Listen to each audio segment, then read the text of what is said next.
Bonjour, mes amis. Je parlais au pasteur il y a un instant. Quel privilège de pouvoir venir dans des petits havres de repos comme celui-ci. Cela vous donne envie, de venir juste vous asseoir et d'écouter les réunions. Et ce petit endroit a quelque chose de particulier. J'ai dit à mon fils, en faisant le tour du bâtiment il y a quelques instants, que vous avez vraiment l'air de... J'aimerais vraiment venir m'asseoir ici et juste écouter un moment. Écouter ce que d'autres ont à dire. Nous, ministres, savons que ça c'est un moment merveilleux pour nous. D'habitude, c'est toujours nous qui devons parler et quelqu'un nous écoute, mais nous aimons aussi nous asseoir et écouter. Vous avez un bon pasteur. Et cette charmante petite chorale ici, elle est cantique de Sion. Cet endroit est joli, sans être trop somptueux. C'est juste un endroit où on se sent bien. Et donc, j'aime vraiment ça. Que Dieu vous bénisse tous abondamment. Une pensée est venue dans mon cœur en entendant cette petite sœur dire ici, il y a quelques instants, qu'elle avait fait 65 ans au service du Seigneur. Je pensais avoir atteint l'âge d'arrêter, mais probablement pas, après avoir entendu cela. Voici quelqu'un qui le sert depuis 65 ans. Cela fait, je pense, depuis environ 12 ou 14 ans avant ma naissance qu'elle le sert. C'est vraiment formidable. L'autre jour, j'ai parlé aux obsèques d'une petite dame âgée d'environ 85 ans, qui était partie rencontrer le Seigneur. Et c'était une très gentille petite dame âgée. Vous qui avez lu le récit de ma vie, où j'ai demandé à ce garçon s'il me léguerait son costume. Vous savez, il avait un de ces petits costumes d'éclaireur. Or, j'ai toujours voulu être un soldat. Donc, je lui ai demandé s'il me le léguerait après l'avoir usé, et il m'a promis de le faire. Et quand je suis allé le chercher, il n'en restait plus qu'une jambe. Et j'ai porté cette jambe à l'école. Et c'était sa mère qui venait de décéder, Madame Ford. Et ils sont les gens les plus pauvres parmi les pauvres. Lloyd, le garçon qui m'a donné la jambe, nous avons été des copains depuis notre enfance. Il est juste un peu plus âgé que moi. Et je lui ai dit, Lloyd, dans quoi voudrais-tu que je prenne le texte pour les funérailles? Et il a dit, frère Billy, j'aimerais que tu parles de ceci, si c'est la volonté du Seigneur. Juste quelque chose qui me garantisse que ma mère reviendra. J'ai dit, très bien. Alors j'ai pris mon texte dans Job. Si un homme meurt, revivra-t-il? Et j'ai pris ça dans Job 14. Je pense que c'est ça. Et Job a vu comment chez les plantes, si l'une meurt, elle reprend vie. J'ai donc pris le sujet suivant. Pour tout ce qui vit selon la volonté et le dessein de Dieu, il y a une résurrection. Et comme missionnaire qui a voyagé à travers le monde, j'ai eu le privilège de voir de nombreux dieux et des philosophies de vie et ce que les gens adorent.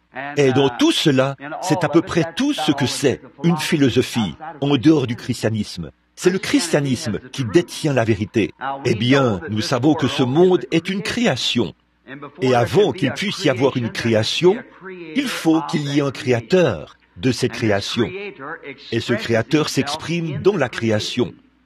Même si nous n'avions pas de Bible, nous saurions toujours que la vérité, c'est bien ça. Cette Bible ne fait que mettre cela dans l'ordre. Or, Dieu, en créant la création, trouve là un moyen de s'exprimer dans la création. Et il n'est pas simplement un Dieu d'un bon magasin Sears and Roebuck Harmony House. Il est un Dieu de variété. Il fait de grandes collines et de petites collines. Il fait les déserts et il fait les lacs. Et il fait les petits arbres et les gros arbres et les fleurs blanches et les fleurs rouges, et il fait les hommes de petite taille et les hommes de grande taille, et les femmes aux cheveux roux et les femmes aux cheveux noirs. Il nous fait différents, parce que c'est comme ça qu'il nous veut. Il est un Dieu de variété. Il fait certains riches, d'autres pauvres, et d'autres entre les deux. Mais nous avons une place où nous pouvons servir Dieu, et c'est là où il nous a placés. Si nous sommes prêts à demeurer à cette place. J'ai dit, maintenant, si vous observez cette petite fleur, c'était vers le mois d'octobre. J'ai dit, les graines, nous avons eu maintenant du gel, et cela a fait tomber les petites graines. La fleur est morte, et les petites graines sont retournées à la terre. Alors Dieu leur fait des funérailles. Les pluies d'automne font tomber de grosses gouttes, les larmes du ciel, qui les enterrent. Et en traversant le Kentucky l'autre jour, j'ai dit, sur la grande poitrine que forment les montagnes, sur toute la terre, il a déposé ses bouquets composés de feuilles rouges, brunes et jaunes. Voyez, il est en deuil parce que ses petites graines sont mortes et il les a mises en terre. Et il sait que, certainement, lorsque cette terre sera de nouveau alignée avec le soleil, chacune d'elles ressuscitera. Mais ce n'est qu'un processus qu'il suit pour nous indiquer qu'il y a une résurrection. Eh bien, observons le soleil. Il naît le matin et il est comme un petit bébé qui vient de naître. Il est censé réchauffer la terre et ressusciter les semences qui sont en terre. Et alors, vers 8 heures, il commence l'école primaire. Et vers 10 ou 11 heures, il a terminé. Il a reçu son instruction. À midi, c'est l'âge mûr pour lui. À 14 heures, il atteint mon âge. À 17 heures, il a l'âge de mon père et de la sœur qui est là au fond. Et un moment après, cette chose glorieuse qui a éclairé la terre, qui a servi le dessein de Dieu, meurt là-bas à l'ouest. Et sa fin, il renaît, se lève de nouveau le matin suivant. Voyez, Dieu dans toutes les phases. J'ai pris environ 20 minutes afin d'expliquer tout ce que cela signifiait. Maintenant, vous voyez alors, j'ai dit, pourquoi il y a une exigence, et j'aime le dire dans une église comme celle-ci. Il y a une exigence qu'il faut satisfaire là. Peu importe combien la semence est belle, elle doit être fécondée. Il faut qu'elle soit fécondée. Et si elle accomplit effectivement le dessein de Dieu, elle est fécondée grâce à l'abeille qui transporte le pollen, et ainsi de suite. Maintenant, regardons le petit lys. Qu'arriverait-il s'il est beau, il a travaillé dur, jour et nuit, il s'est bien ouvert, et l'abeille qui passait a simplement pris le miel qu'il avait, très librement. Il n'a pas dit un mot à ce sujet. Il ne fait que travailler dur pour pouvoir offrir son miel.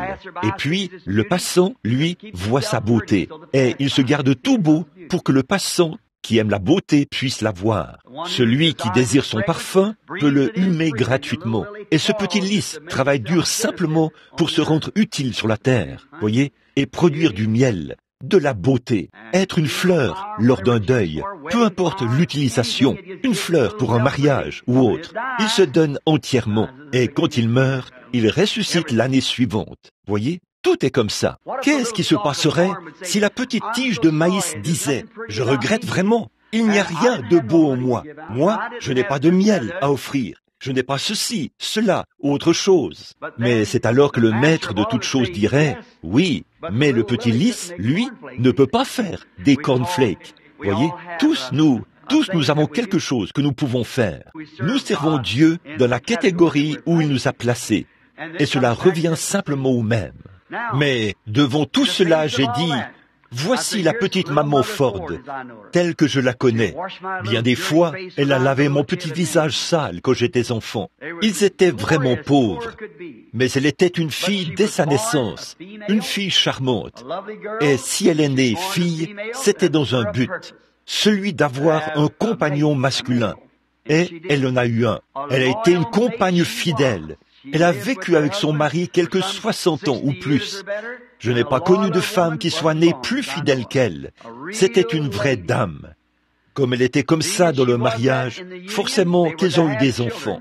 Voici ces beaux et gentils enfants, assis ici, vraiment charmants. Vous les enfants, vous ne désireriez jamais une meilleure mère. Ou bien, voyez, non, son mari ne pourrait pas désirer une meilleure épouse. J'ai dit, elle était vraiment pauvre, mais personne ne pouvait jamais venir à sa porte s'il était dans le besoin sans qu'elle ne lui donne quelque chose. Les voisins, peu importe les ennuis qu'ils avaient, Madame Ford était là pour les aider, à toute heure de la nuit, et faire tout ce qu'elle pouvait avec ce qu'elle avait sous la main. Et j'ai dit, par-dessus tout, une fois, j'ai eu le privilège de voir cette semence être fécondée par le Saint-Esprit. Elle est née de nouveau de l'Esprit de Dieu.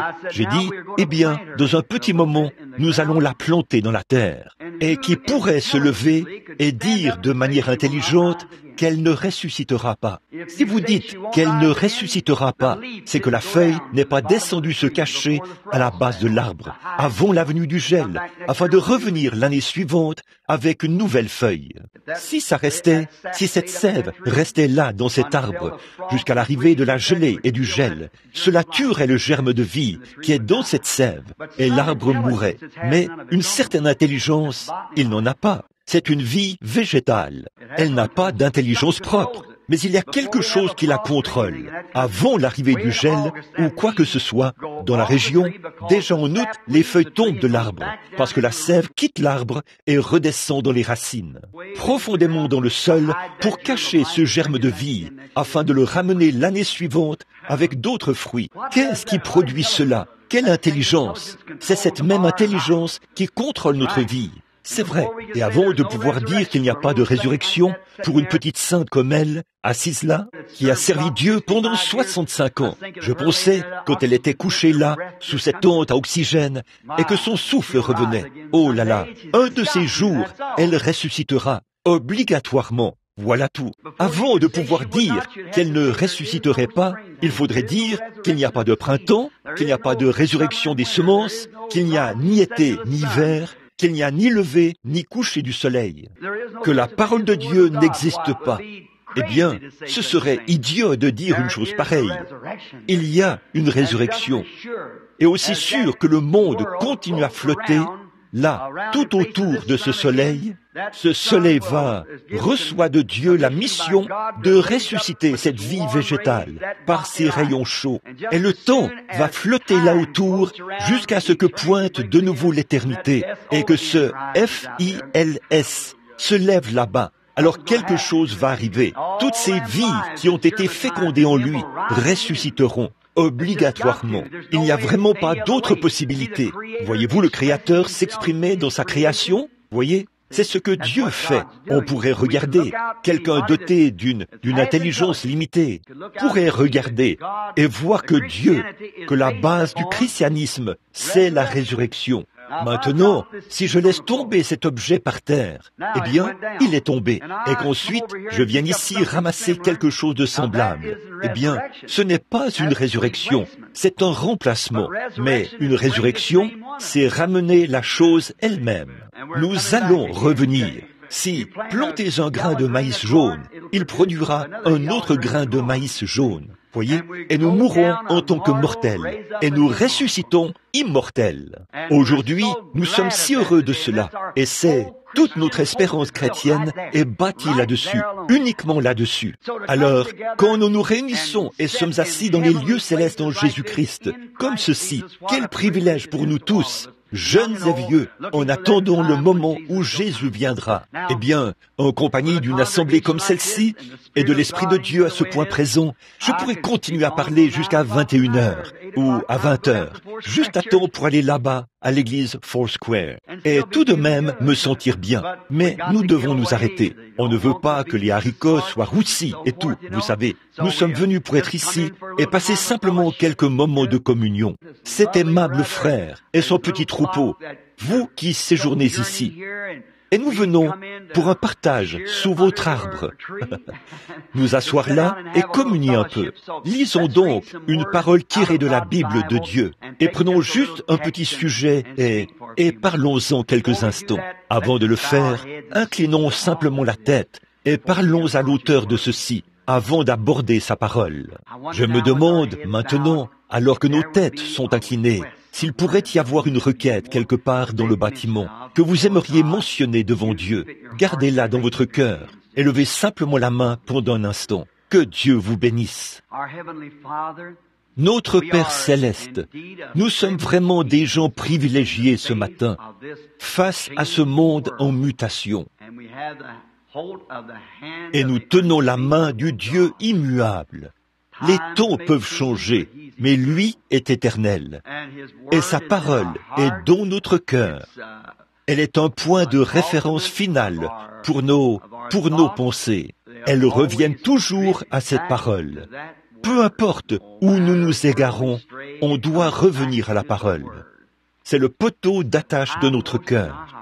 Nous en sommes grandement reconnaissants. Je te remercie, Seigneur, pour ce petit endroit ici, sur la 44e rue, où l'Évangile est prêché, un lieu consacré et où les gens sont consacrés à toi. Je prie que tes bénédictions les accompagnent toujours.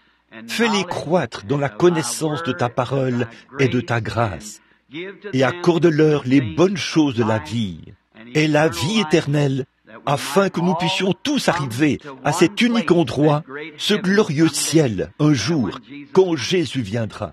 Bénis-nous tous. Père, regarde ces mains qui se sont levées il y a quelques instants. Là, derrière cette main, il y avait une raison pour laquelle elle avait été levée. Ô Dieu, je te prie d'accorder cette requête.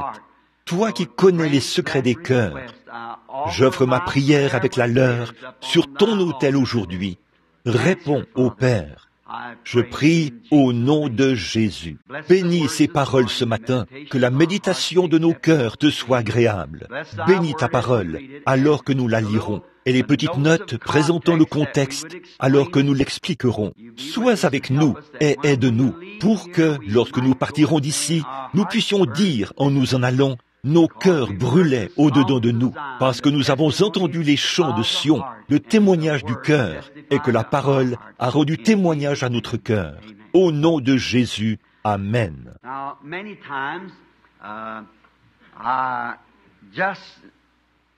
Or, souvent, j'aime bien parler, mais comme c'est presque midi maintenant, je ne pourrais pas trop le faire. Alors, nous allons peut-être vous demander d'ouvrir les Écritures si vous aimeriez lire les Écritures avec nous ou les noter. Tout d'abord, je veux lire dans le livre des Proverbes. Je crois être arrivé là ce matin quand je cherchais un passage. Proverbes, chapitre 18, et le verset 10. Le nom de l'Éternel est une tour forte. Le juste s'y réfugie et se trouve en sûreté. Et ensuite, dans Ésaïe 32, 2, je veux lire ceci. 32, 1 et 2. Alors le roi régnera selon la justice et un prince gouvernera avec droiture. Chacun d'eux sera comme un abri contre le vent et un refuge contre la tempête, comme des courants d'eau dans un lieu desséché, comme l'ombre d'un grand rocher dans une terre altérée.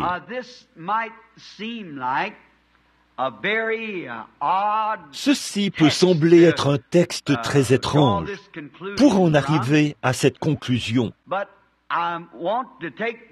Mais ce matin, je veux prendre comme sujet « relâcher la pression ». Cela semble très approprié en ce jour-ci. Hier soir, je suis resté éveillé jusque tard, et jusque vers minuit, 1h du matin. Je réfléchissais. Bon, où vais-je aller ce matin?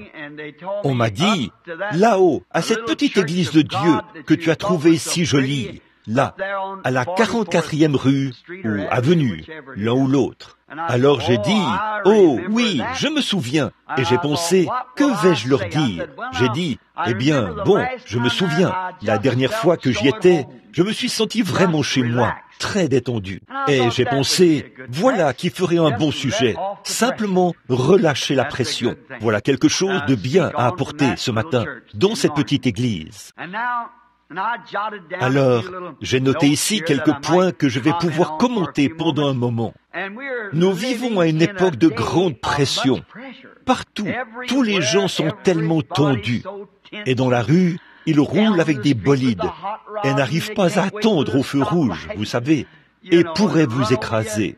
En fait, ils ne vont nulle part. Nulle part. Ils filent à toute allure, vont aussi vite que possible, mais, d'après ce que je sais, ils filent à toute allure vers l'éternité. Et vous devez bien regarder d'un côté et de l'autre. Et alors j'ai dit, il y a tout simplement deux catégories de gens qui vivent ici. Ce sont les vivants et les morts. Et ceux qui ne réagissent pas rapidement meurent rapidement.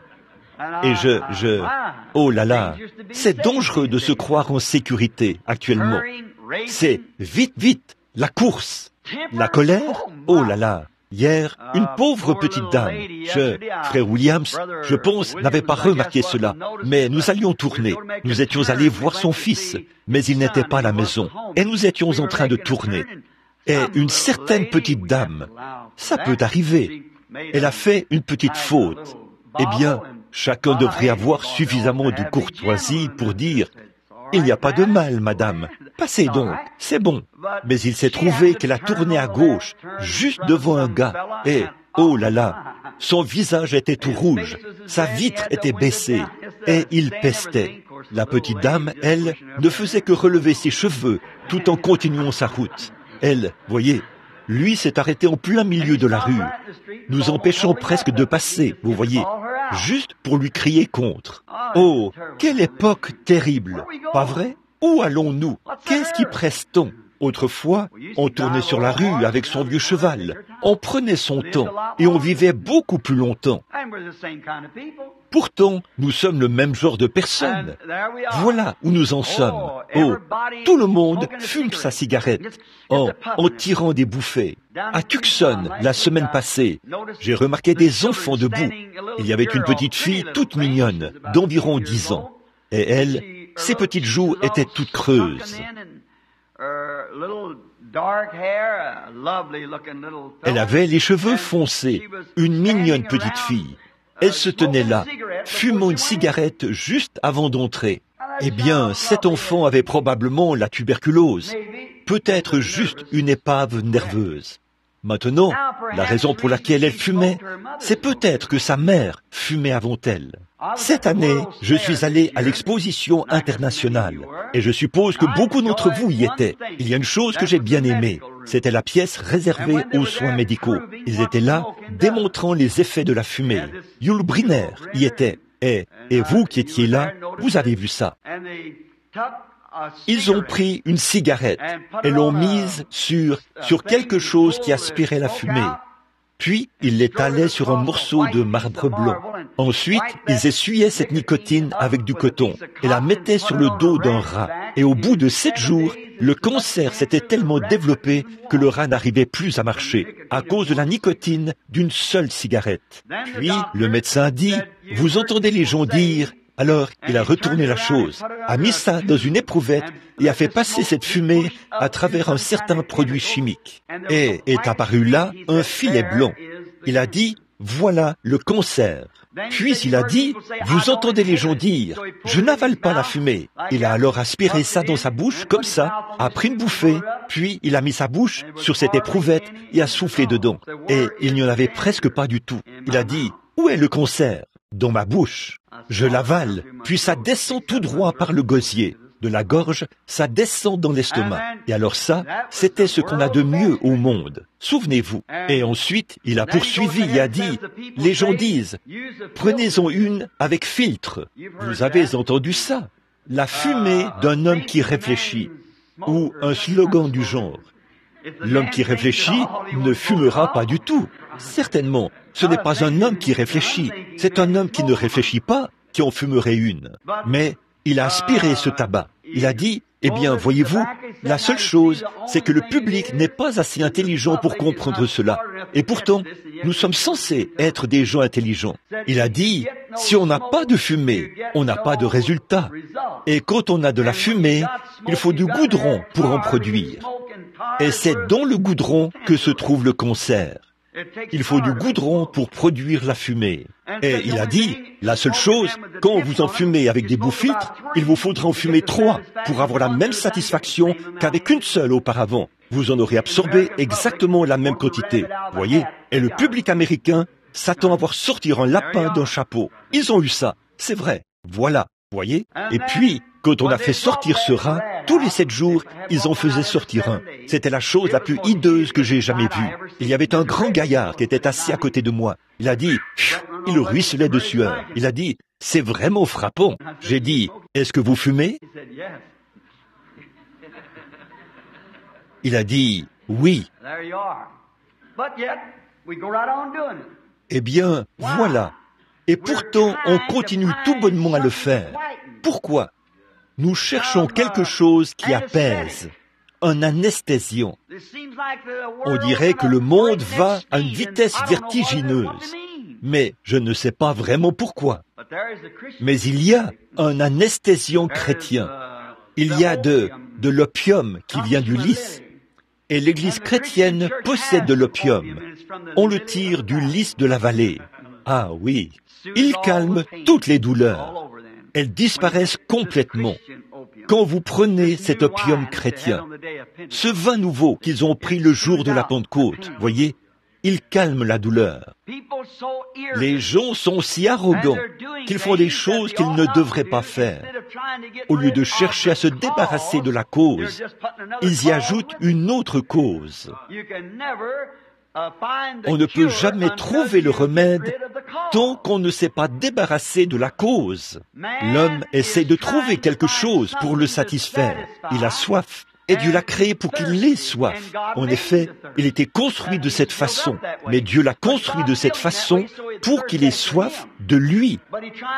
Mais lui faire taire ce saint appel en lui, en cherchant à satisfaire cette soif par les choses du monde, nous n'avons pas le droit de faire ça. En fait, les gens agissent mal, continuellement.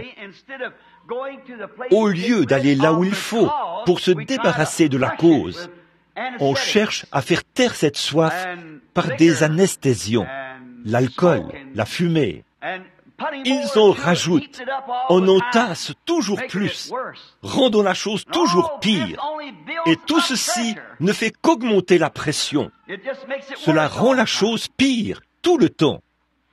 Il n'y a pas longtemps, vous tous, vous savez peut-être que je fais beaucoup de tirs sur cible et que je vais à la chasse. C'est mon passe-temps. Un frère avait envoyé à la société Weatherby une carabine Winchester modèle 70 qu'il avait. Certains de mes compagnons de chasse qui sont ici savent qu'on fait cela. Elle avait été réusinée pour en faire une Weatherby Magnum 257. Art Wilson a offert la carabine à Billy Paul. Or, il est gaucher. Elle avait un verrou, alors il me l'a simplement donnée. Un autre homme est venu me dire, « Vous n'avez pas de Weatherby, alors je vais la réusiner pour vous. » Et en la réusinant, ils n'ont pas voulu l'avouer, mais ils ne l'ont pas réusinée correctement. Et ce qu'ils ont fait, là, vous qui chargez vos cartouches manuellement, vous savez ça, que là, derrière la bague, la pression s'accumule. Quand j'ai tiré quelques cartouches avec, j'ai remarqué que l'amorce se retirait et qu'il y avait une pression. Eh bien, je savais que, pour sûr, la cartouche avait été chargée en dessous de la charge maximale. Donc la pression ne pouvait pas venir de là, mais la carabine n'avait pas été alésée correctement. Et quand la cartouche suivante a pris sa place, n'eût été Dieu, j'aurais perdu la vie. Seulement, la carabine tout entière a explosé, et cela a soufflé les arbres tout autour de moi, comme ça. Et une flamme rouge, d'à peu près la hauteur de ce bâtiment, a jailli. Le canon de la carabine est allé jusqu'à la ligne des 50 mètres, et la culasse est passée en dessus de ma tête, dans cette direction. La lunette a explosé, à cette distance de mes yeux, et je n'avais plus rien dans la main. Tout avait explosé. Le sang giclait dans tous les sens autour de moi, et nous étions très loin d'un médecin, et ils m'ont vu. Je ne pouvais ni parler, ni faire quoi que ce soit, et je retenais le sang, comme ça. Quand j'ai retiré ça, le sang a giclé partout sur un frère qui se tenait là. Alors, j'ai remis ça. J'ai dit, « Seigneur Jésus », dans mon cœur, « Tu es mon guérisseur ». J'ai retiré la main, ça s'est arrêté. Quel était donc le problème? Cette carabine essayait de tirer une cartouche qui n'était pas vraiment faite pour elle. Si dès le départ, cette carabine avait été fabriquée pour être une Weatherby Magnum, elle n'aurait pas explosé. Mais on avait essayé de mettre une cartouche Weatherby dans une carabine Winchester. Ça ne pouvait pas marcher. Vous voyez des cicatrices ici autour et au-dessus de mes yeux. 15 éclats ont pénétré juste au-dessous de mon œil. Quand le médecin a examiné mon œil, il a répondu par écrit à mon ami médecin. Il a dit, « Tout ce que je sais, c'est que Dieu était assis sur ce banc avec son serviteur. Sinon l'homme qui était avec lui, là-haut, qui indiquait les points, n'aurait retrouvé de son corps que de la taille en bas. Il a dit, Dieu était avec lui. Et il a dit, le coup de feu a envoyé 15 éclats, des éclats de l'amorce, jusque derrière le globe oculaire, juste au-dessous de l'œil. Cela ne m'a pas du tout inquiété. 2 ou 3 jours plus tard, mon visage ressemblait à un hamburger. Tout avait séché. C'était parti. En fait, c'était quoi? C'était une cartouche qui s'était trouvée dans une carabine qui n'avait pas été conçue pour elle. Cela avait augmenté la pression. Or, si la carabine avait été fabriquée, que ce logement où la cartouche passe du magasin au canon, si cette chambre avait été fabriquée correctement, elle aurait supporté la pression. La pression aurait pu s'échapper de ce côté-ci. Mais au lieu de cela, il y avait du jeu. Et avec la pression, la cartouche étant de moindre calibre que le canon, bien sûr, elle a explosé de ce côté-ci et a projeté la carabine par derrière de cette façon. Le canon n'a pas été abîmé, juste projeté. Mais c'est sûr que tout ce qui l'entourait a complètement été détruit. On ne peut plus l'utiliser. Toutefois, la douille était toujours dans le canon. Vous voyez, ce n'était pas... Bon, si la cartouche avait été trop chargée, elle aurait fait éclater le canon. Mais vous voyez, ici, la partie la plus épaisse de la carabine, elle a explosé vers l'arrière, comme ceci, et a fait sauter le cran de sûreté. Or, si au moment de la fabrication, cela avait été une Weatherby Magnum, elle n'aurait jamais explosé. On avait essayé de mettre quelque chose là-dedans qui n'était pas prévu pour ça.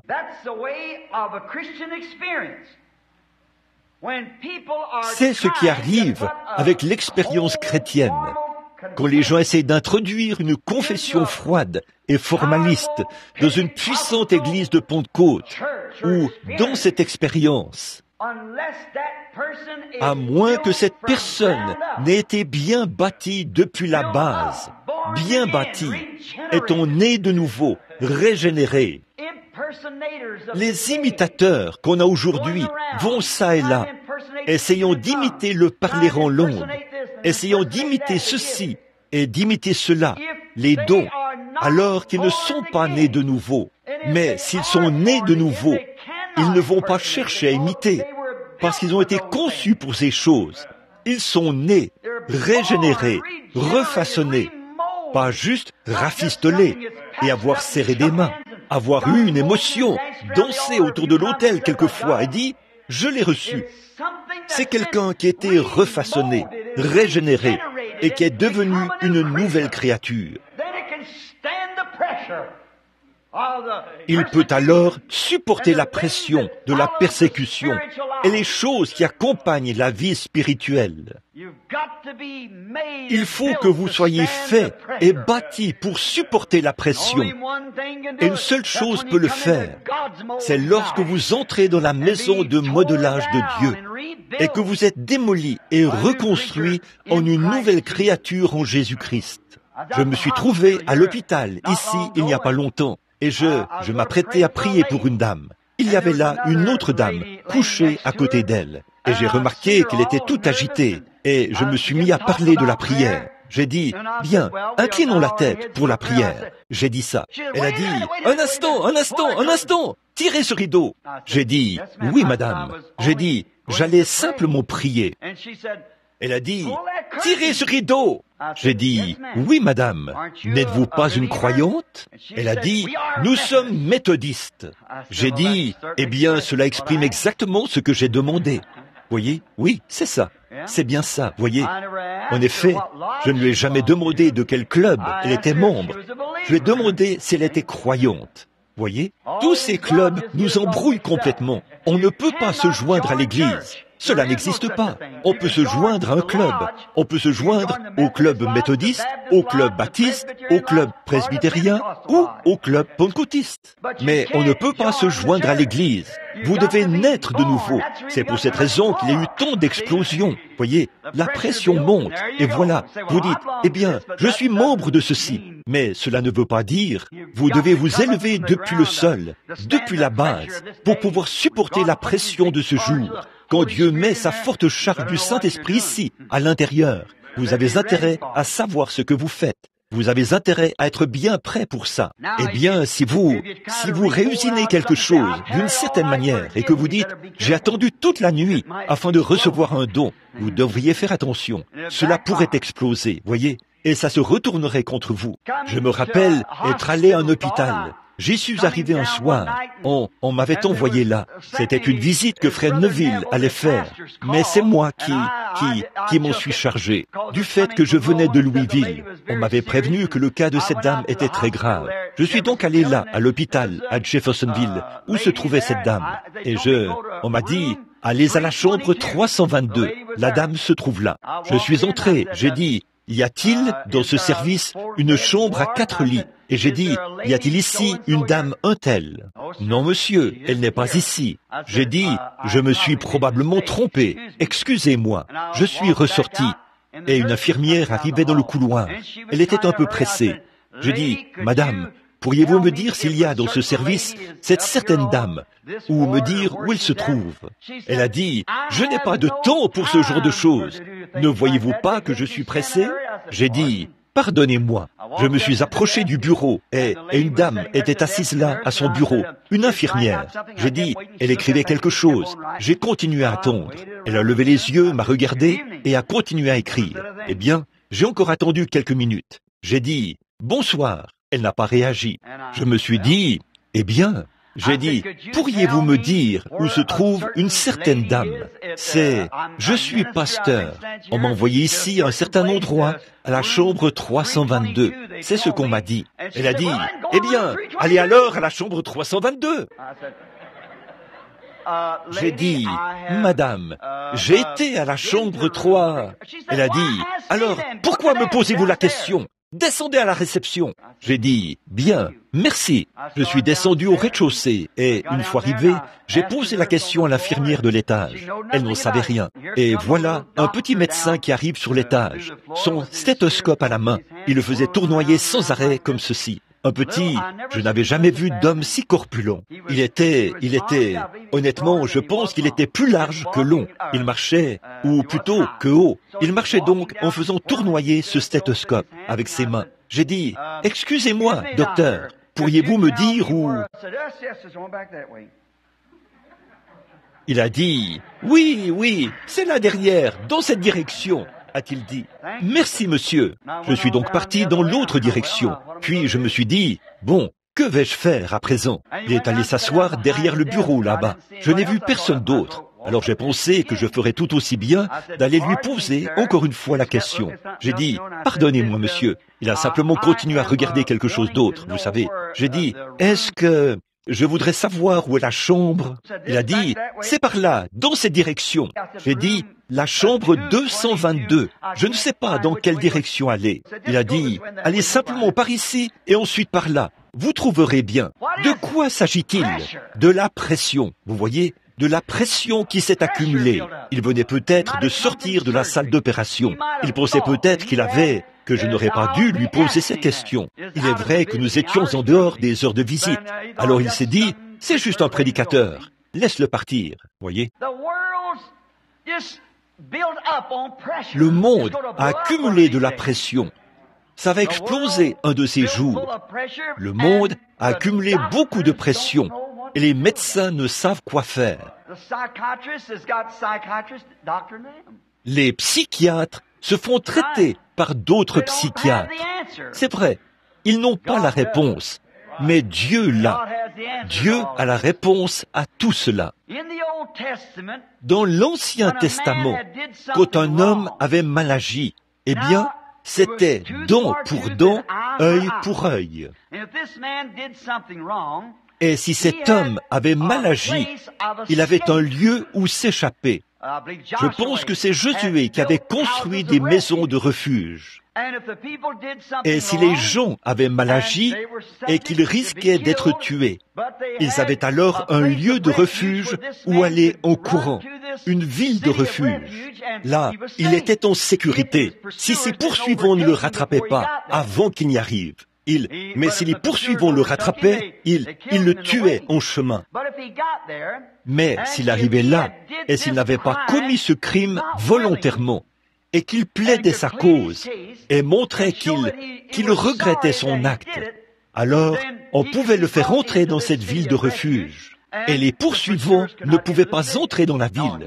Non, il était en sécurité. Quel sentiment cela pouvait-il procurer de savoir que vous avez fait quelque chose de mal et vous savez que c'était mal? Mais qu'il y a un endroit où vous n'aurez plus à vous inquiéter. Quand vous entrez dans cet endroit, vous êtes en sécurité. Cependant, si cet homme avait commis cet acte volontairement, eh bien, alors il ne pouvait pas entrer là. S'il avait commis un meurtre volontairement, il était jugé à la porte. Mais celui qui le voulait et qui n'avait pas fait cela volontairement, par exemple, je donnerai un type de cela. Si un homme avait mal agi et qu'il désirait réellement, qu'il regrettait d'avoir péché, il y avait un lieu de refuge. Mais s'il s'en fiche, alors il n'y a pas de lieu pour lui. Il ne veut pas le reconnaître. Il l'a fait exprès. Il a voulu le faire. Aucune chance pour lui. Et c'est pareil aujourd'hui. Et puis, la chose c'était, s'il avait mal agi, qu'il devait vouloir un lieu de refuge. Il devait vouloir s'y trouver. Et cela est un très bon type de l'Église et des gens d'aujourd'hui. Il faut que l'homme désire un lieu de refuge. Vous devez en ressentir le besoin. Mais si vous pensez vouloir mener vos propres combats, allez-y, voyez, mais soyez sûr que vos poursuivants vous attraperont. Un jour ou l'autre, vous serez découverts. Mais si vous désirez un lieu, alors, quand cet homme désire un lieu et qu'il le trouve, il doit être disposé à y rester. Vous n'en sortez plus.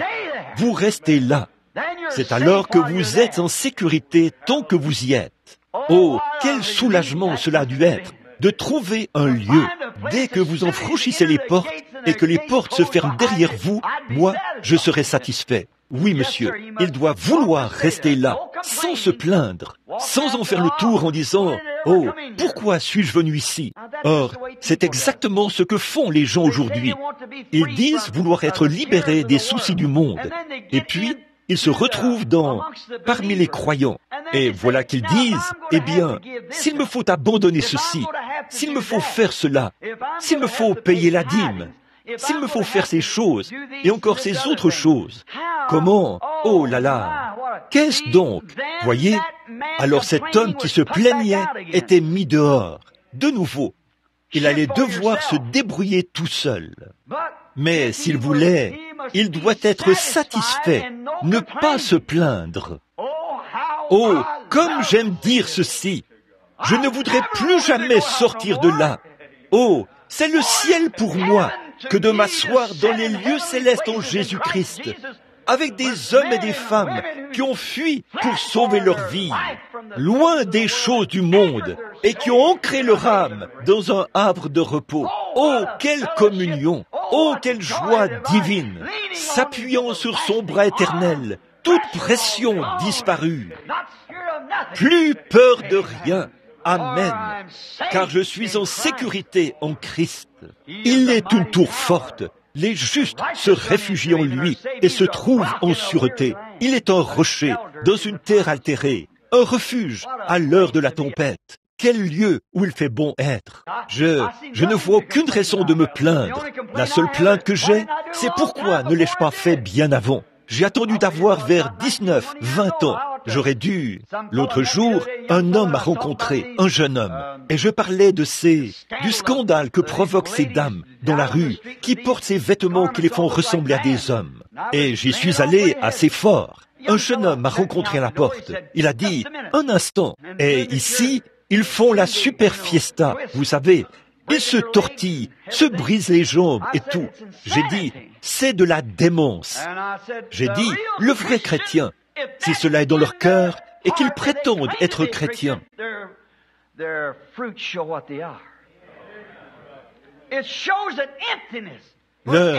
fruits montrent ce qu'ils sont. Cela montre un vide pour tout homme ou toute femme d'essayer de se satisfaire des choses du monde. Des charognes du monde. Essayez de s'en satisfaire.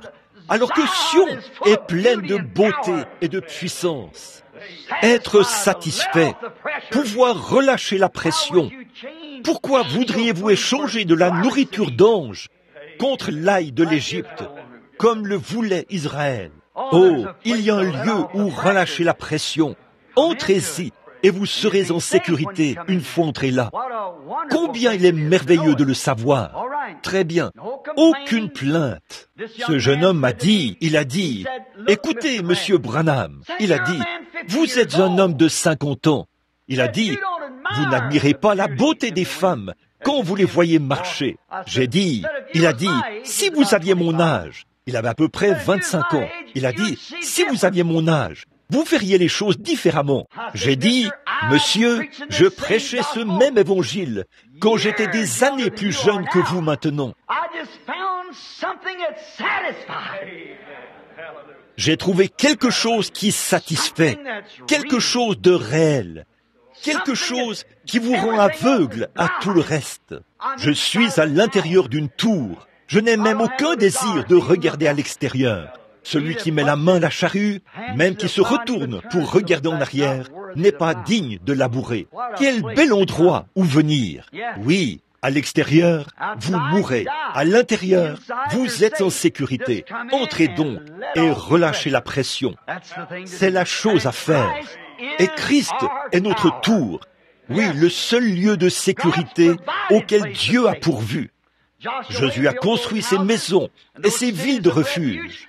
Et Dieu nous a construit une ville de refuge. C'est dans son Fils, Jésus-Christ. Le nom de l'Éternel est une tour forte.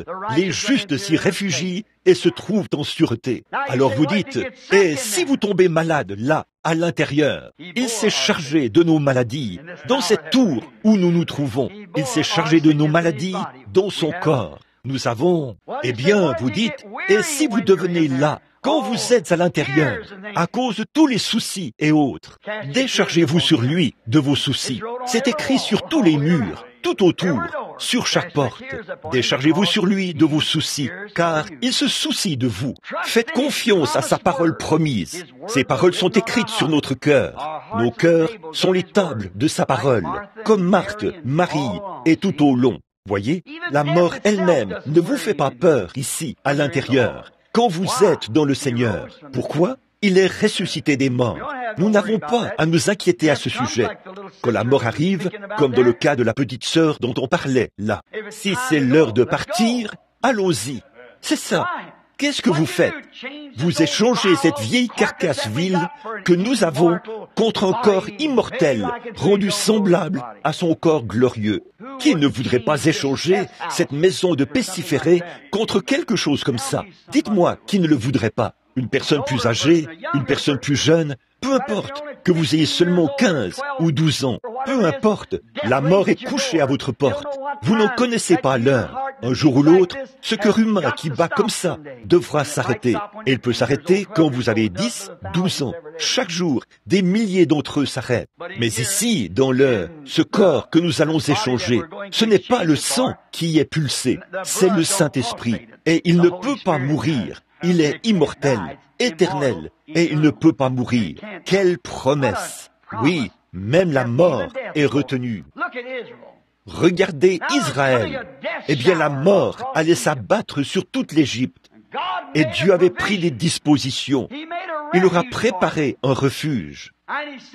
Et il a dit, prenez un agneau et immolez-le. Et appliquez le sang sur le linteau, le poteau et sur la porte. Et quand je verrai le sang, je passerai par-dessus vous.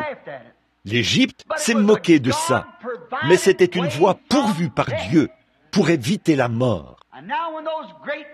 Et alors, quand ces grandes ailes sombres de la mort ont balayé la ville, et ville après ville, dans toute l'Égypte, et que la mort s'est mise à entrer dans chaque maison, provoquant des hurlements, je peux voir Israël tout à fait détendu, relâchant la pression.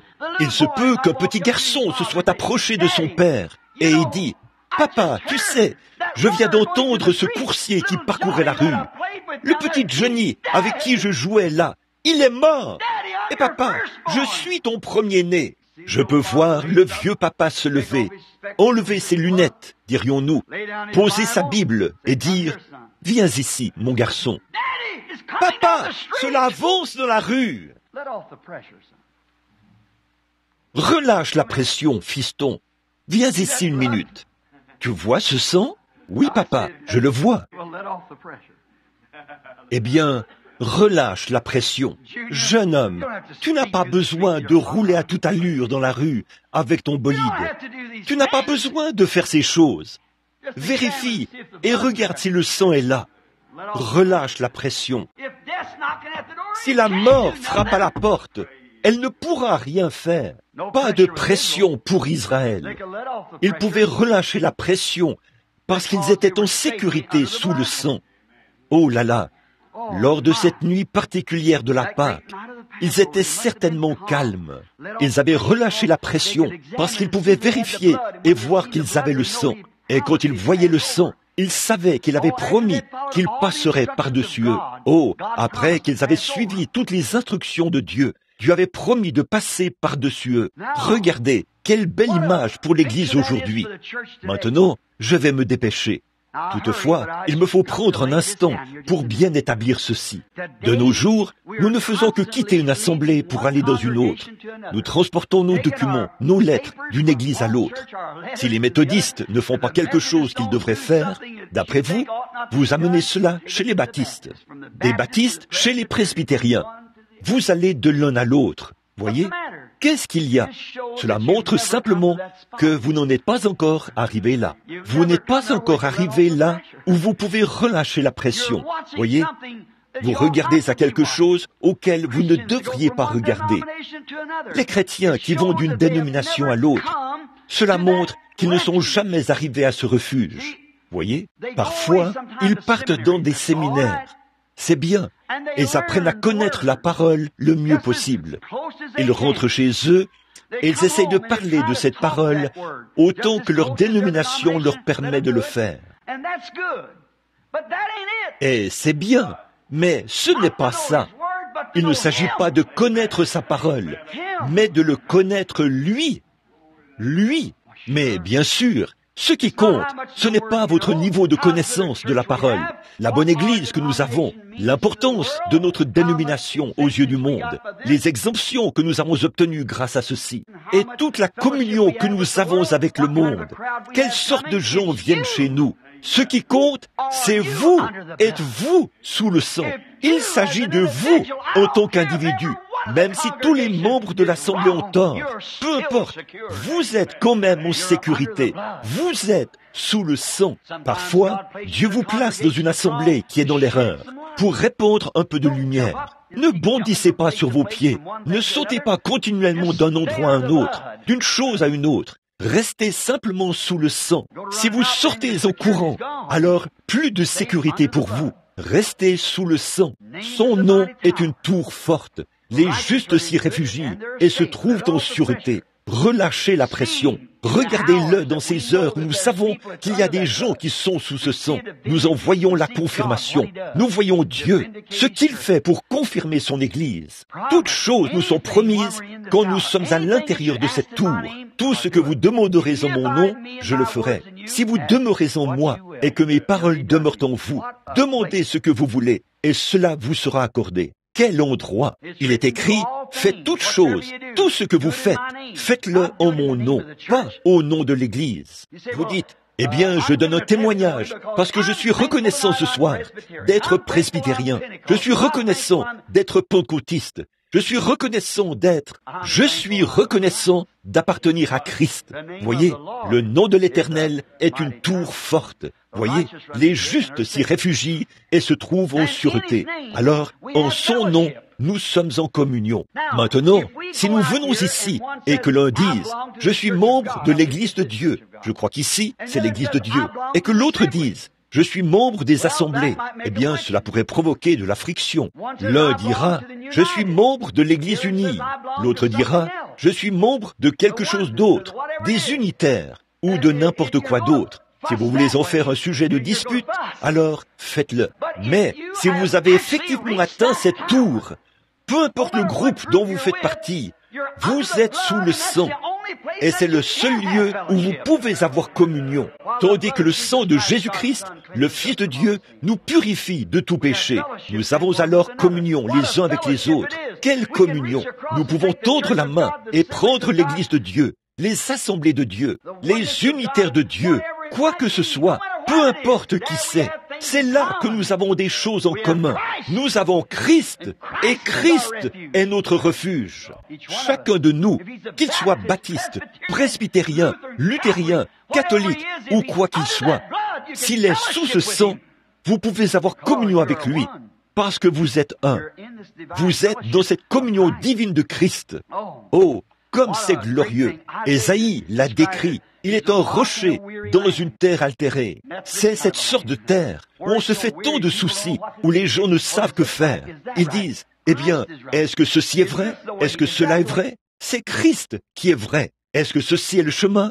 Est-ce que cela est le chemin? Il a dit, je suis le chemin. Quelle est la vérité? Ceci ou cela? Jésus a dit, je suis la vérité.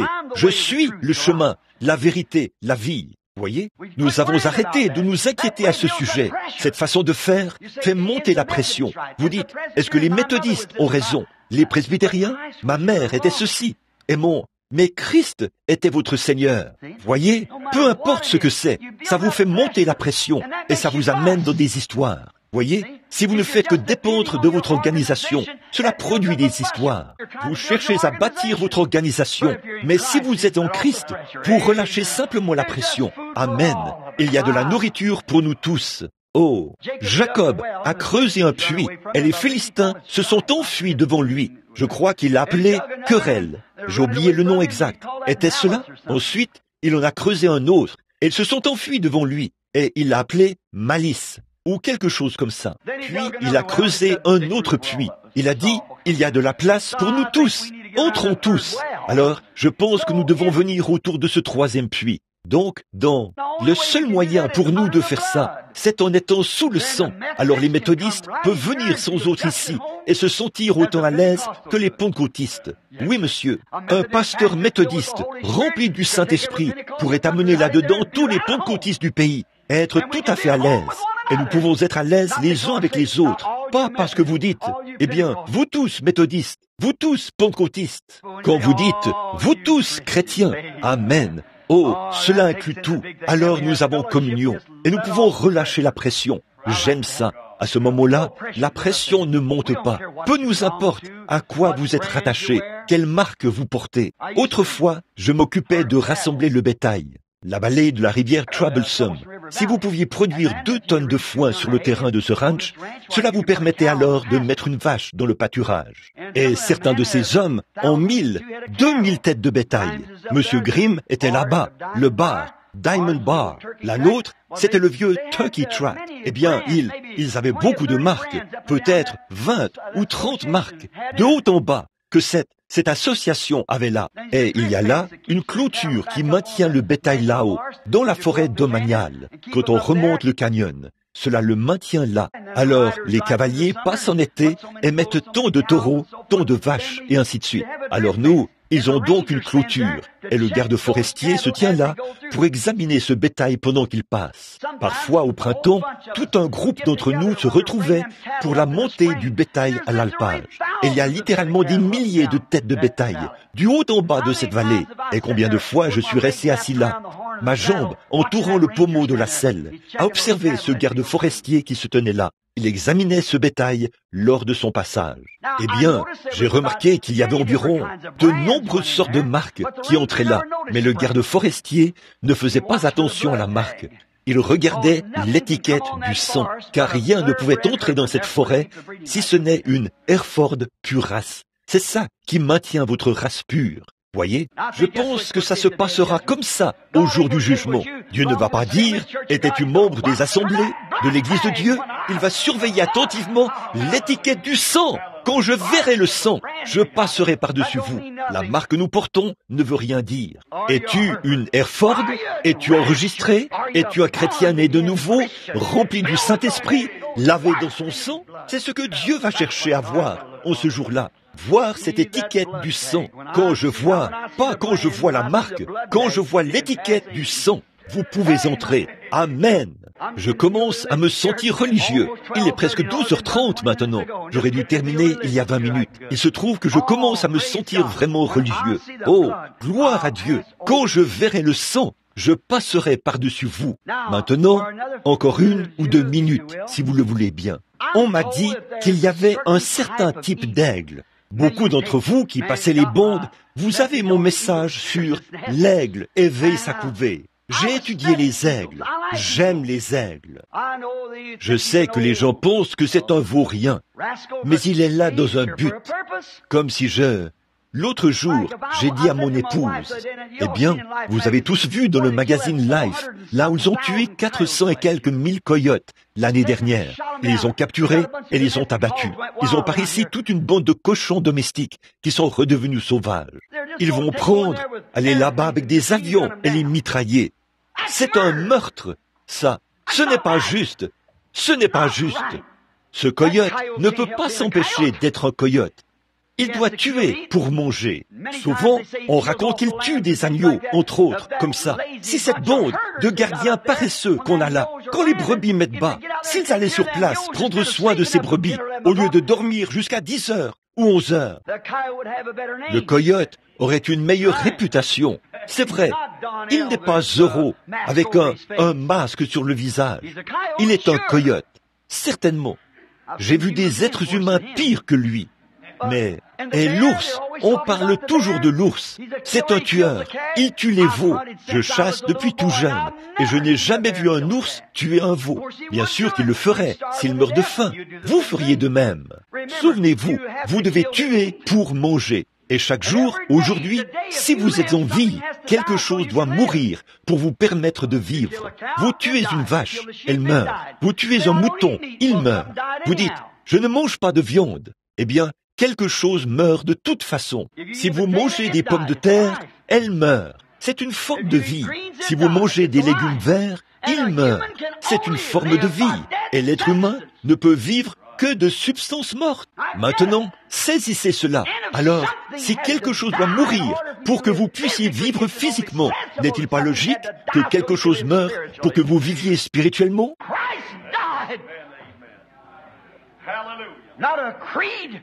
Christ est mort, pas un credo, mais une vie venant de Christ. Nous vivons éternellement par Christ. Cet aigle, c'est un oiseau formidable.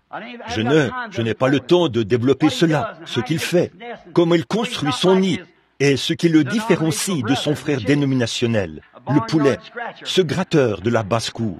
Il veut s'assurer que rien ne va déranger ses petits. Il monte très haut. Là, aucune fouine ne peut l'attraper, ni lui, ni ses petits. Oh, pas étonnant que Dieu ait comparé son héritage à l'aigle. Vous savez, il s'appelle lui-même un aigle. Et nous sommes des aiglons. Et l'aigle n'est pas un charognard. Tous les jours, il se nourrit de viande fraîche. Amen. De la nourriture d'aigle. C'est ça que l'Église doit avoir. Pas d'une expérience d'il y a 40 ans. Une expérience que j'ai maintenant même. Quelque chose de frais venant du ciel. L'aigle construit son nid tout en haut dans les falaises, afin que les fouines et autres ne puissent pas l'atteindre. Son frère dénominationnel, le poulet, place le sien dans n'importe quelle infractuosité de la clôture. Il ne fait que gratter dans la basse-cour et tout, mais pas l'aigle. Il ne pourrait pas manger ça, voyez, il file, ça ne lui convient pas. Cet aigle, quand il atteint un certain âge, la Bible dit qu'on va rajeunir comme l'aigle. Je me suis souvent demandé, rajeunir, comment est-ce possible? Je me souviens, ceci paraît, je vous ai pris beaucoup de temps, mais le premier groupe de pentecôtistes que j'ai rencontré était composé de 2 de leurs différentes organisations qui s'étaient réunies. Je revenais d'une partie de pêche et je suis entré. J'avais vu ces noms un peu partout. Je suis entré et j'ai entendu le bruit le plus terrible. Et les gens là-dedans sautaient, couraient, dansaient dans tous les coins. J'ai pensé, qu'est-ce que cela? Alors il a dit, ce soir, que tous les ministres viennent sur l'estrade. Nous étions environ 300. Et nous sommes montés. Je suis monté et me suis assis.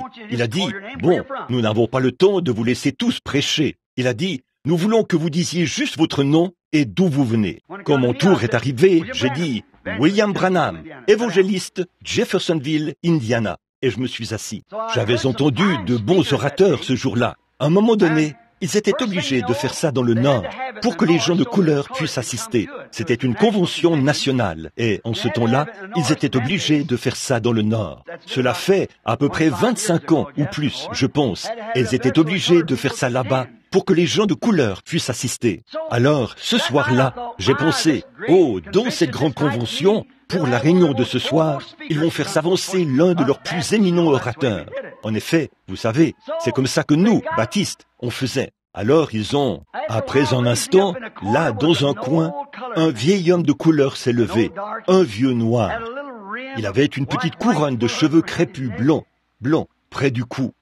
J'avais à peu près, je pense, 22, 23 ans. Il portait, vous savez, ces anciennes redingotes de prédicateurs, fondues à l'arrière, comme autrefois, vous savez, comme une queue de pie. Et ce vieillard, d'à peu près 80 ans, s'est avancé en boitant comme ça. Il s'est avancé j'ai pensé, pourquoi font-ils intervenir un homme comme ça, ici, dans une convention, où près de 1500 personnes sont assises là, et laisser que l'un de leurs orateurs se présente comme ça. Ce vieillard s'est avancé. Il a dit, eh bien, laissez-moi vous dire quelque chose. Il a dit, je veux prendre mon sujet ce soir là, dans Job. Où étais-tu quand je fondais le monde, quand les étoiles du matin éclataient en chant d'allégresse, et que les fils de Dieu poussaient des cris de joie? J'avais écouté tous ces ministres ce jour-là, et comment ils avaient placé la vie de Christ dans les Écritures, si magistralement. J'ai pensé aux très bons orateurs qui avaient parlé ce jour-là, et je me suis dit, ce pauvre vieux, tout perclus. Eh bien, il n'a pas du tout parlé de ce qui s'est passé sur la terre. Il a parlé de ce qui s'est passé au ciel. Il l'a fait remonter jusque vers 10 millions d'années avant la fondation du monde. Puis il l'a fait descendre dans l'arc-en-ciel horizontal et la seconde venue.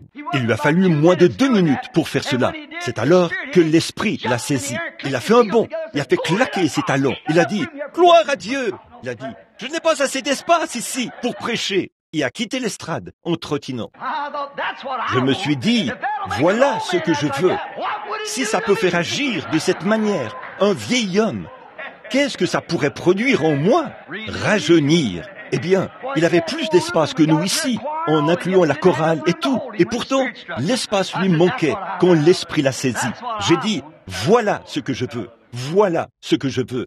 Cet aigle, quand il devient âgé, une croûte se forme sur sa face et sur sa tête. Il n'arrive presque plus à manger. Il s'affaiblit. Son bec ne s'ouvre plus correctement. Il devient presque aveugle. Et quand cette croûte s'étend jusqu'à un certain endroit sur sa tête, on raconte qu'il s'élève très haut dans les airs, puis se pose là quelque part, et il frappe le rocher avec sa tête pour faire, si possible, tomber cette croûte. Il roule les yeux et lance un regard en arrière. Il frappe contre la croûte. Oh, il faut qu'elle se détache. Il faut qu'elle se détache. Sinon, il va mourir. Il doit faire tomber cette croûte de sa face et de son bec. Alors, il frappe sa tête d'un côté puis de l'autre. Il frappe jusqu'à ce que cette croûte tombe. Et quand la croûte tombe, après l'avoir frappé contre ce rocher, il lance alors un cri et se met à battre des ailes. Il est joyeux parce qu'il sait qu'il va avoir de nouvelles plumes. Il va pouvoir se nourrir de nouveau de vitamines. Il va rajeunir. Alors j'ai pensé, comme cela doit être merveilleux pour l'aigle. C'est bien. Mais je connais un rocher vers lequel l'homme peut venir pour frapper et être frappé, jusqu'à ce que tous les doutes aient disparu, jusqu'à ce que les inquiétudes et les soucis du monde aient disparu. Après avoir frappé, jusqu'à ce que la croûte du péché se soit détachée de lui et que le sang ait sanctifié son âme, la vie éternelle peut alors venir. C'est sûr, il peut simplement s'asseoir et relâcher la pression, car la vie éternelle est assurée. Oh, vous, les aigles d'aujourd'hui, c'est pour ça que vous êtes ici. Vous êtes des aiglons. Mais si la croûte a commencé à masquer votre vue, les soucis du monde, ou si vous n'arrivez pas à avaler toute la nourriture de Dieu, venons à ce rocher dans une terre altérée. Venons là et frappons sur l'autel jusqu'à ce que la croûte se casse, que nos yeux voient de nouveau clairement Jésus et que les soucis de ce monde aient disparu. Alors la pression s'en ira. Il est un rocher dans une terre altérée, un abri à l'heure de la tempête, un refuge, un havre de repos pour ceux qui sont là. Venons à cet endroit. Inclinons la tête un instant. Désolé de vous avoir retenu si longtemps. Il reste encore environ 6 feuilles de notes ici, de petites pensées et passages de l'Écriture que j'allais utiliser. Mais c'est l'heure. Oh, petit aiglon, une jeune fille peut-être, un jeune garçon, ou peut-être une personne âgée ou d'âge moyen. Pourquoi êtes-vous ici ce matin? Parce qu'en fait, vous êtes vraiment un aigle. Mais il se peut que les soucis de la vie vous aient passablement malmené. Vous avez perdu de vue. Vous n'êtes plus très sûr de l'endroit où vous posez le pied. Venons nous appuyer maintenant contre ce rocher. Oh, conduis-moi vers ce rocher qui est plus élevé que moi. Laisse-moi m'allonger sur ce rocher. Il est un abri à l'heure de la tempête. Commencez à frapper à la porte maintenant. Frappez à la porte de ce rocher. Il ouvrira. La croûte s'envolera. Alors la pression vous quittera et vous pourrez de nouveau être dans le repos. La pression entièrement partie. Vous pouvez venir à l'église, peu importe ce que le pasteur prêche. Tant qu'il reste dans cette parole de Dieu, cela ne vous condamnera jamais. Vous êtes déjà ancré là-dedans. Tout va bien pour vous alors. Prions. Seigneur Jésus, je voudrais encore dire en signe de reconnaissance, Seigneur, qu'il existe un petit endroit ici à Phoenix et ailleurs à divers endroits. Ici, c'est l'un d'entre eux où moi-même, je peux venir et sentir que je suis dans le repos. Il n'y a rien qui me lie. Je dis tout simplement ces paroles. Quel endroit! Libre, toute pression partie. Je suis si reconnaissant pour cela, Seigneur. Ô Seigneur, puis ce grand rocher être toujours là, à l'autel, où les petits aiglons, égarés un peu partout dans la ville, peuvent venir être introduits à un endroit où ils pourront se débarrasser de la croûte du monde et jouir de cette communion fraternelle en relâchant la pression, en ce jour de l'ère atomique où le monde est terrifié. Chaque nation est ébranlée, les cieux tremblent. Toute la nature pousse des cris. Le monde tremble parce qu'il pourrait voler en éclats. Mais nous avons un royaume inébranlable. Nous avons une ville de refuge. Nous avons un Goshen où le soleil ne se couchera jamais. Accorde-le, Seigneur. Venons maintenant à ce rocher. Comme ce petit lapin, on raconte qu'une meute de chiens le poursuivait. Ils pouvaient sentir leur souffle chaud sur ses pattes. Plus qu'un instant, un bond ou deux, et les chiens allaient attraper le petit animal. Il serait dévoré en un instant. Mais peu de temps après, il a vu un trou dans un rocher. Il s'est dit, si seulement je peux atteindre ce rocher, alors je serai en sécurité. Juste au moment où le chien faisait son dernier bond sur lui, il a senti son souffle chaud sur ses pattes, mais il a couru sous le rocher. Il a pu alors s'asseoir et relâcher la pression. Ce chien ne pouvait pas donner de coups de griffe à travers ce rocher. Seigneur Jésus, je te prie ce matin, Seigneur, que si quelques-unes de tes petites créatures qui ont erré loin de cette zone de sécurité et qui peuvent sentir le souffle des chiens de meute de l'enfer galopant juste derrière eux, que ces jeunes femmes, ces jeunes hommes voient que leur vie est en train de basculer de l'autre côté. Puissent-ils courir ce matin vers ce creux dans le rocher? Il y en a un. Les justes s'y réfugient et se trouvent en sûreté. Accorde le Père. par Jésus, ton Fils. Pendant que nous avons la tête inclinée et les cœurs inclinés aussi, voudriez-vous, si vous n'êtes pas dans ce rocher ce matin, voudriez-vous lever la main vers Dieu et dire « Oh Dieu, laisse-moi entrer maintenant dans cette zone de sécurité où je peux relâcher la pression. Je suis un peu là. Je vois que je commence à dériver. Je sens que je m'éloigne. Je n'ai plus l'expérience que j'avais autrefois. Ramène-moi très vite au rocher, Seigneur. » Voudriez-vous simplement lever la main et dire « Priez pour moi, frère Branham.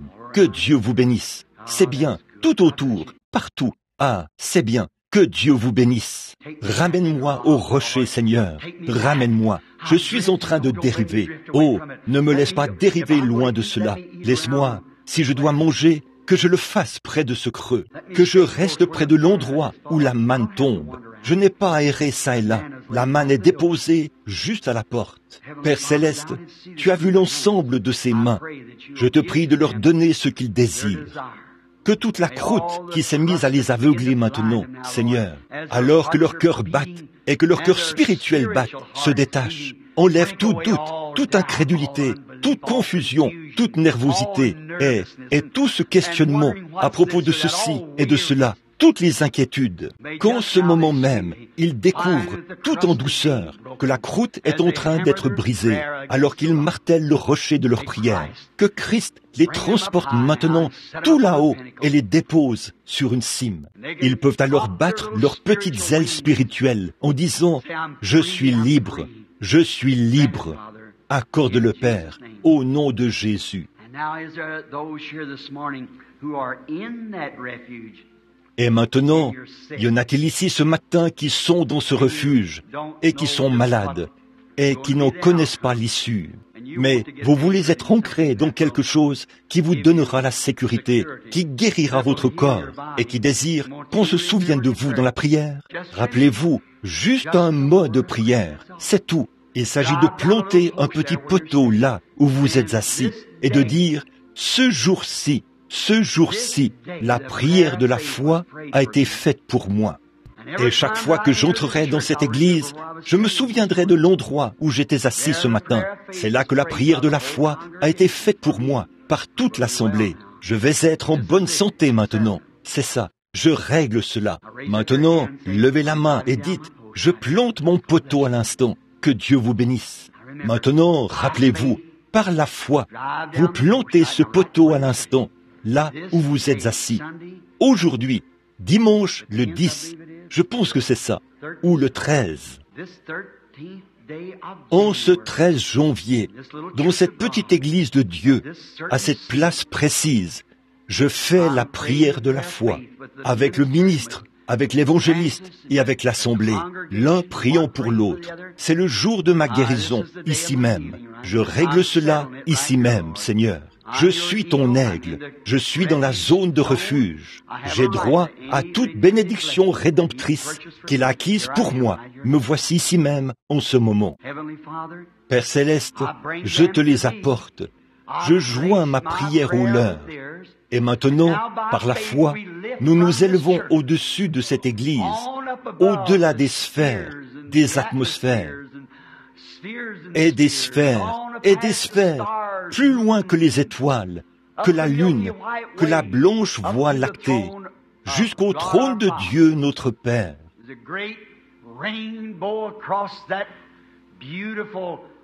Avec le grand arc-en-ciel qui traverse ce magnifique autel d'ivoire. Sur cet autel se trouve un sacrifice sanglant. Alors nous regardons son dos, comme le prophète nous invite à le faire. Et il a dit, c'est par ces meurtrissures que nous avons été guéris. Père, je t'amène chacun d'eux. Et lui-même a dit, si vous demandez quelque chose au Père en mon nom, je le ferai.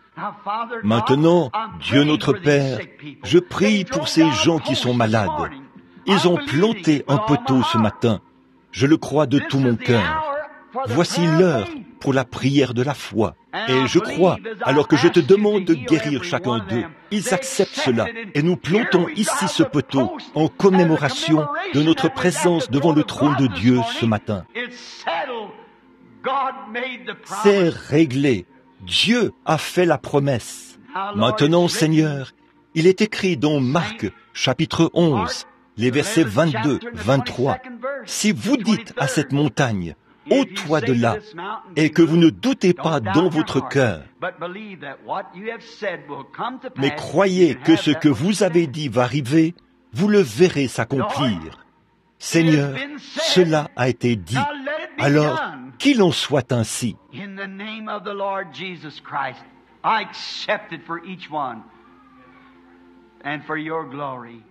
Au nom du Seigneur Jésus-Christ, je l'accepte pour chacun et pour ta gloire.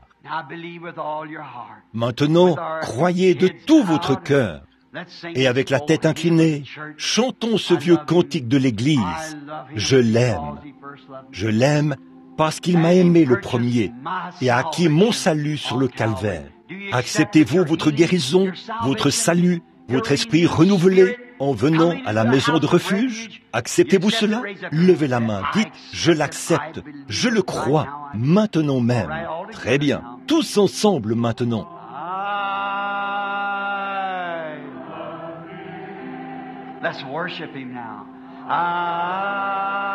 Adorons-le maintenant. Merci Seigneur d'avoir fait tomber les écailles de mes yeux.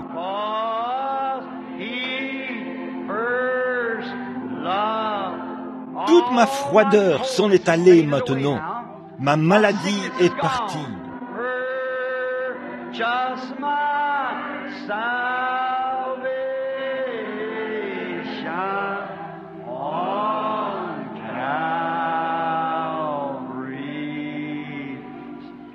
Maintenant, pendant que nous chantons cela de nouveau, je voudrais que vous preniez la main de quelqu'un qui est devant vous, derrière vous, à côté de vous. Dites que Dieu vous bénisse, pèlerins, frères, sœurs, bien content de pouvoir communier avec vous. Continuez à prier pour moi, tout en faisant cela maintenant, alors que nous chantons encore une fois maintenant.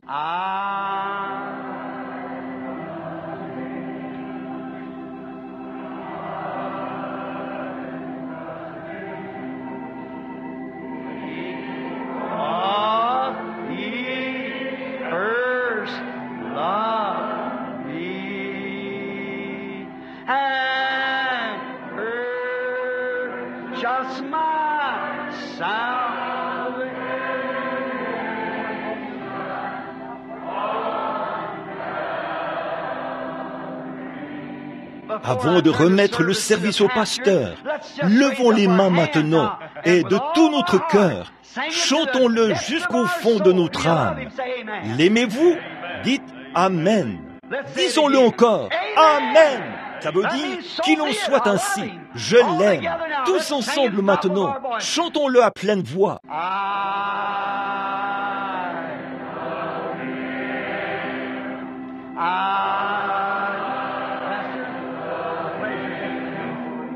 Pasteur, que Dieu vous bénisse.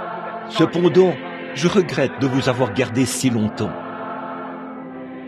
Merci.